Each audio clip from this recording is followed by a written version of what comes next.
यो बाबा डमरू के बोल अनमोल लागई है, यो बाबा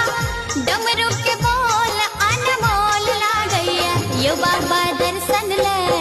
भक्तगण की लोल करैया, यो बाबा दर्शन ले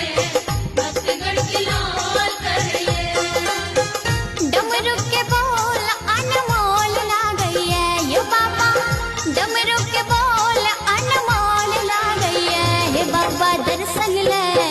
भक्तगण की